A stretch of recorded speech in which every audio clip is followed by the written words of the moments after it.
to stop dancing around here and get started with part 3 and see if we can't get this build done. You will need to weld pieces of bent 1/8" steel sheet to this area of the Jeep, down there below the headlights.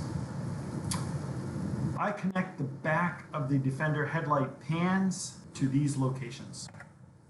I drilled holes behind the headlight pans to mount them to the Jeep. Here's another look. Notice the hole in the Defender headlight pan. Here's what it looks like when looking up from the wheel well. And here's what it looks like looking down from the top of the radiator.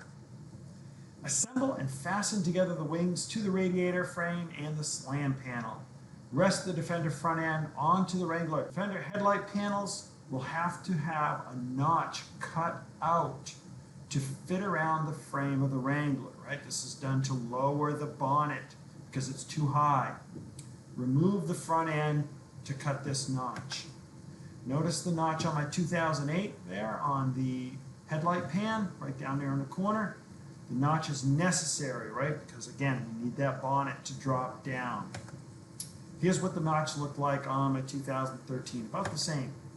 Depending on the front end you purchase, you will need to shave some of the, for example, here the AC radiator extension that I purchased. So I had to shave it a little bit in order to drop it down. I cut the passenger side wing and made these brackets to hold the piece I removed.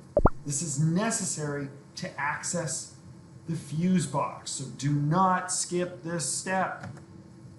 And notice how much the bonnet or hood extends beyond the original Jeep grille.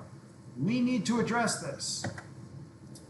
Fitment of the bonnet is critical, guys. Placement of it needs to rest on the fenders just right. And the fenders need to sit evenly over the tires, right? We don't want, if you have 35-inch tires like I do, you don't want them to rub. This is why we need to make the holes oval everywhere so that everything can be adjusted to fit just right.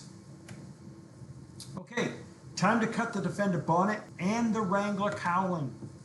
Cut here as shown in the pictures, only about 1/2 inch is removed. Here's another picture of it after I cut it off. And here's another picture of it on the lawn, and you'll see the piece there on the cardboard.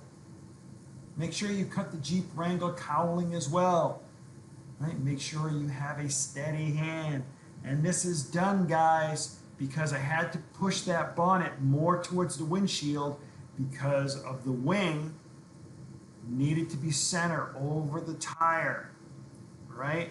So if I just, mounted that bonnet, then when the wing fits underneath the bonnet, it wouldn't line up with the tire. So you've got to carefully, carry out the step.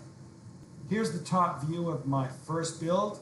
I made the mistake of not using the original Jeep hood hinges. Right? Keep your hand steady when you're cutting these things. All right, time to go to step 4.